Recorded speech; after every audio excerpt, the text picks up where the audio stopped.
Good morning dear student. जैसा कि हमने लास्ट लेक्चर में क्वेश्चन 4 और 5 किया था, आज हम क्वेश्चन करेंगे 6 और 7 और इसके बाद में हमारी एक्सरसाइज है पूरी क्या हो जाएगी, कंप्लीट हो जाएगी।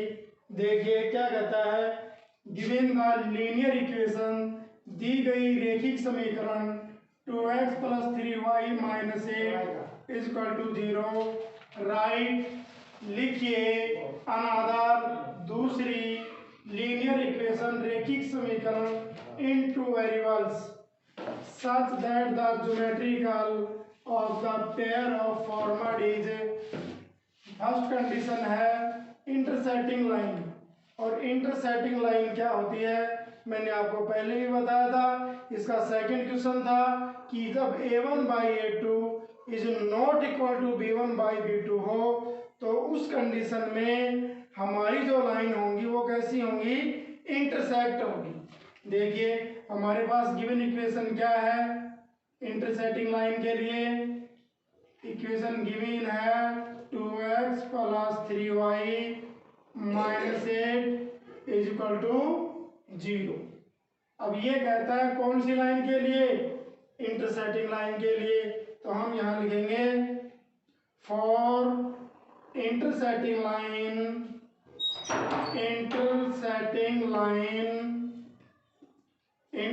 लाइन के लिए कंडीशन हमारे पास होती क्या है कि भी a1/a2 is not equal to b1/b2।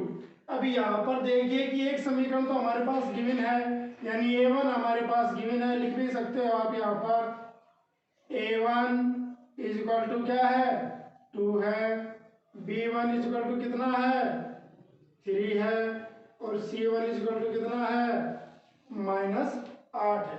अब यहाँ देखिए a1/a2, a1 है क्या हमारे पास 2/a2 is not equal to b1 क्या है, b1 3 है, और b2 हमारे पास नहीं है। अब हम इसको क्रॉस मल्टीप्लाई कर सकते हैं, क्रॉस मल्टीप्लाई करेंगे तो क्या होगा हमारे पास 3a2 is not equal to 2b2, यानी a2 की वैल्यू हमारे पास, a2 का कोफिशिएंट है वो कितना है 3 है, और b2 का कोफिशिएंट कितना है 2 है। तो हम सेकंड इक्वेशन किस प्रकार से लिख सकते हैं 3x + 2y, लेकिन देखो यहाँ पर हमारे पास कोई भी कांस्टेंट टर्म नहीं है, तो कांस्टेंट टर्म हम कोई भी लिख सकते हैं। जैसे मैंने यहाँ पर क्या लिख दिया -7 इज इक्वल टू 0। अभी यहाँ पर देखो ये इस कंडीशन को सेटिस्फाई करता है कि नहीं कि a1/a2 is not equal to b1/b2। अब a1 क्या है हमारे पास 2 है, और a2 कितना है 3 है, b1 कितना है 3 है, और b2 कितना है 2। इसका मतलब a1/a2 और b1/b2 बराबर नहीं है, तो इसका मतलब ये लाइन है वो कैसी है, इंटरसेक्ट है। ये भी जरूरी नहीं है कि आप इसी तरीके से इस क्वेश्चन को सोल्व करो, आप अपनी तरफ से भी कोई भी क्वेश्चन लेकर इस क्वेश्चन को लिख सकते हो। तो इस प्रकार से इसका सेकंड पार्ट है। ये क्या कहता है पैरेलल, तो हम क्या लिखेंगे फॉर इंटरसेक्टिंग लाइन की जगह क्या लिख देंगे हम फॉर पैरेलल लाइन, क्या लिखेंगे फॉर पैरेलल लाइन।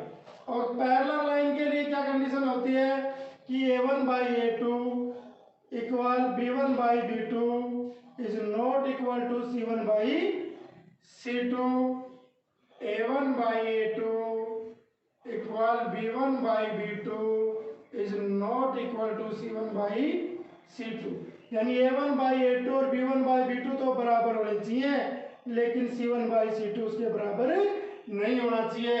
अब देखो हमारे पास इक्वेशन क्या गिवन है 2x + 3y - 8 है, तो हम क्या इसको क्या लिख सकते हैं, इसको 4x + 6y, और 8 की जगह कोई भी टर्म लिख दो आप, जैसे मैंने यहाँ लिख दिया 6 = 0।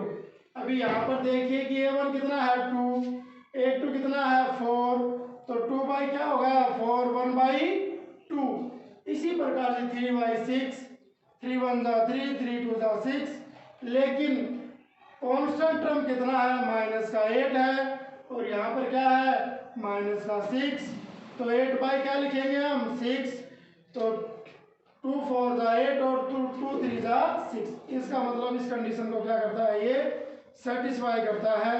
तो इस प्रकार से आपको ये क्वेश्चन करना है। लास्ट है कोइंसिडेंट लाइंस। कोइंसिडेंट लाइन यानी होती है संपाती लाइन, तो ये पार्ट आपको खुद करना है। इसी के साथ ये हमारा जो क्वेश्चन 6 था वो क्या होगा कंप्लीट होगा। अब हम करेंगे इसका नेक्स्ट क्वेश्चन। देखो वेरी वेरी इंपॉर्टेंट क्वेश्चन है ये, परीक्षा की दृष्टि से 2-3 बार एग्जाम में आ भी चुका है, तो अच्छे से देखिए इस क्वेश्चन को।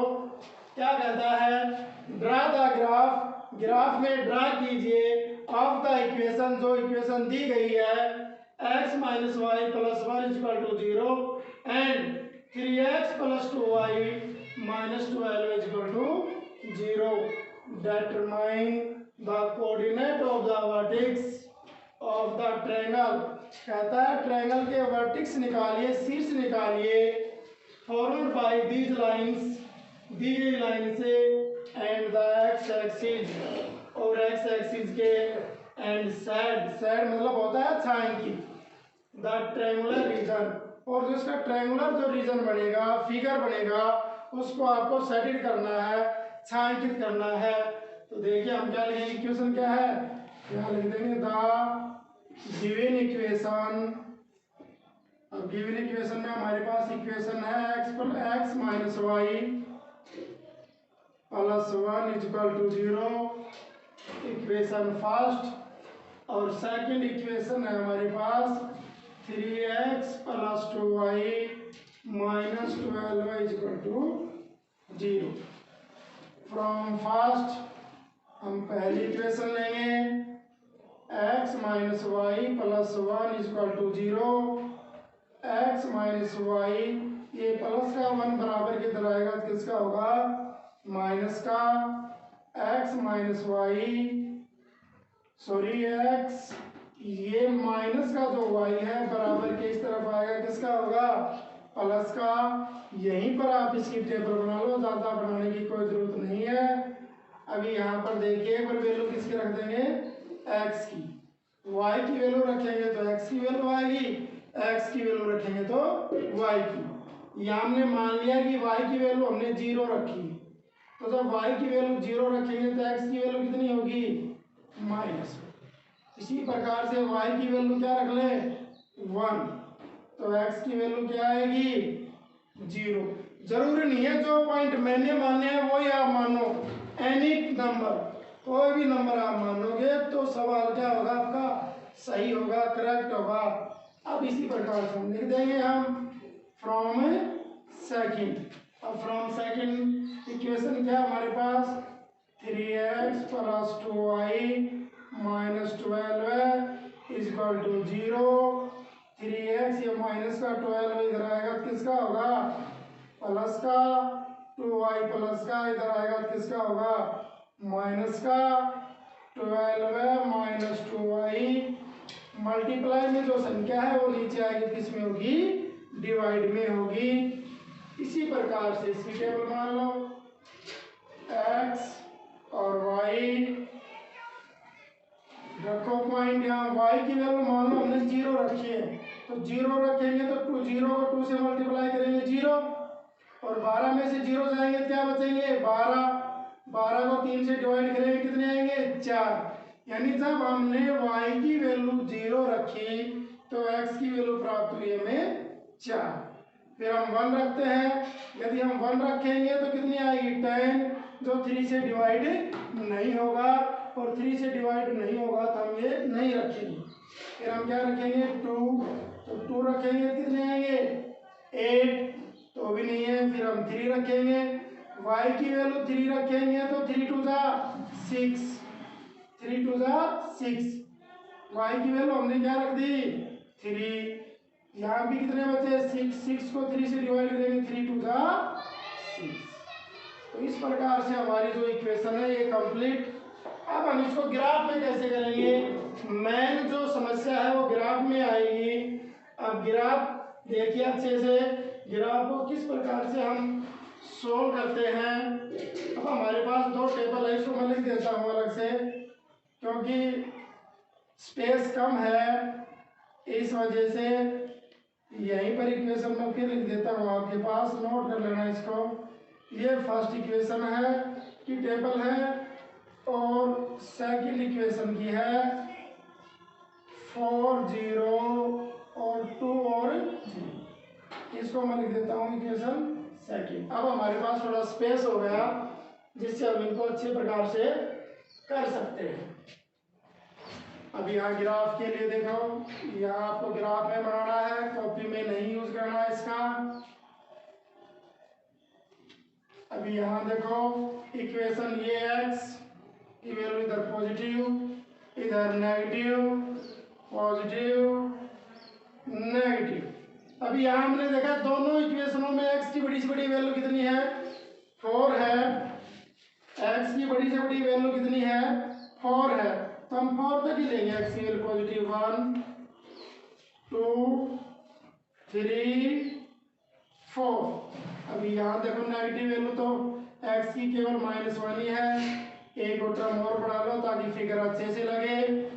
अभी यहाँ y की वैल्यू बड़ी से बड़ी 3 है, पॉजिटिव 1, 2 और 3।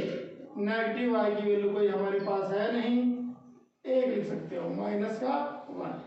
अब फर्स्ट इक्वेशन लेनी है, x की वैल्यू -1 है, y की 0, तो x की वैल्यू -1 और y की वैल्यू 0, तो कहाँ पर आएगी y की वैल्यू देखो 0, 0 सबका समान है, जहाँ पर 0 है, और x की वैल्यू -1, तो कहाँ पर मिलेगा ये यहाँ पर। अगला क्या है कि x की वैल्यू तो 0 है और y की वैल्यू क्या है 1, तो दूसरा पॉइंट कहाँ मिला हमारे पास यहाँ। अब देखो यहाँ आने के बाद फुट्टे की सहायता से आपको सीधी लाइन खींचनी है, जैसे मैं खींच रहा हूँ। यहाँ मेरे पास यहाँ फुट्टा उपलब्ध नहीं है बोर्ड वाला, इसलिए आपको केवल फुट्टे का ही यूज करना है, न कि मेरी तरह हाथ से लाइन बनानी है। तो ये हमारा पहला पॉइंट था, इसको मैंने लिख दिया ए। इसका पॉइंट क्या है, x की वैल्यू क्या है यहाँ पर -1 और 0, इसको मैंने लिख दिया बी। यहाँ देखो x की वैल्यू 0 है, y की वैल्यू 1 है, और आगे इक्वेशन है क्या ये x - y + 1 = 0। सेम इसी प्रकार से सेकंड इक्वेशन, x की वैल्यू 4, y की 0, तो कहाँ पर मिल जाएगा यहाँ पर, क्योंकि y की 0 और x का 4। आगे देखो x की वैल्यू 2 है और y की वैल्यू 3, तो x की वैल्यू 2 तो ये हो गई और y की वैल्यू 3 ये। अभी देखो ये पॉइंट सीधे चलते हैं, न कि क्रॉस, ऐसे दाएं बाएं नहीं चलेंगे, तो ये तो इस तरफ जाएगा और ये 3 इस तरफ आएगा, तो कहाँ पर मिलेगी ये यहाँ पर मिल जाएगी ये। तो हमारे पास दो पॉइंट हो गए। ये जो पॉइंट है ये क्या है, इसको मैंने क्या मान लिया C, और इसका पॉइंट क्या होगा 4 और 0। ये जो पॉइंट है वो आपका पॉइंट क्या होगा D, और D के जो पॉइंट है वो क्या है, x का तो 2 है और y का क्या है 3। इन दोनों पॉइंटों को आपको पुट्टे की सहायता से सीधी लाइन खींच देनी है। ये बढ़ा दी मैंने आगे, जहां भी आती है डी हो गया। इस पॉइंट को कहीं कहीं इंटरसेक्ट करती है लाइन, इसको क्या मान लिया मैंने ई, ये 4 मान लेते हैं 5, तो यहाँ भी के पॉइंट कितने हुए 0 और 5। अब देखो सवाल क्या कहता है कि जो ये लाइनें हैं जो हमने खींची है, तो ये तो कौन सी हो गई ए, और कौन सी लाइन हो गई सी। ये ए और सी जो लाइन है वो एक्स एक्सिस को कितने पॉइंटों पर कटती है, ओनली 1 पॉइंट पर, और एक्स एक्सिस के जो पॉइंट है वो कितने हैं 4 और 0। जो लाइन हमारे पास कौन सी है एस सी, ऐसी लाइन एक्स एक्स को इंटरसेक्ट करती है सी पॉइंट पर 4 और 0 पर। इसी प्रकार से इस लाइन को हमने आगे बढ़ा दिया, बढ़ाने पर मान लो मैंने इसको पॉइंट लिख दिया डी ई और इसको लिख दिया मैंने एफ। तो एफ और जो ए जो लाइन है वो एक्स एक्सिस को कहाँ पर इंटरसेक्ट करती है, ए पर करती है, और ए पर करती है वो पॉइंट क्या है, -1 और 0। समझ में आया कि नहीं आया? एक्स एक्सिस को जो एस और सी जो लाइन है वो 4 और 0 पॉइंट पर इंटरसेक्ट करती है, और जो एफ और ए जो लाइन है वो एक्स एक्सिस को -1 और 0 पर इंटरसेक्ट करती है। अब आगे कहता है कि जो ट्रायंगल बनती है, अब यहाँ पर देखिए कि एक्स एक्सिस ट्रायंगल कौन सी बनी, D A C, D A सी। ये कहता है इसको क्या करो, सेटिड करो। तो इसे हमें सेटिड करना है पूरी, केवल जो ट्रायंगल बनी है इस पूरे को हमें क्या करनी है, सेटिड करनी है। तो भाई इस प्रकार से ये जो हमारा क्वेश्चन था ये कंप्लीट, और इसी के साथ ये आपकी जो एक्सरसाइज है वो भी कंप्लीट। मैंने बताया कि ये क्वेश्चन वेरी वेरी इंपॉर्टेंट परीक्षा की दृष्टि से।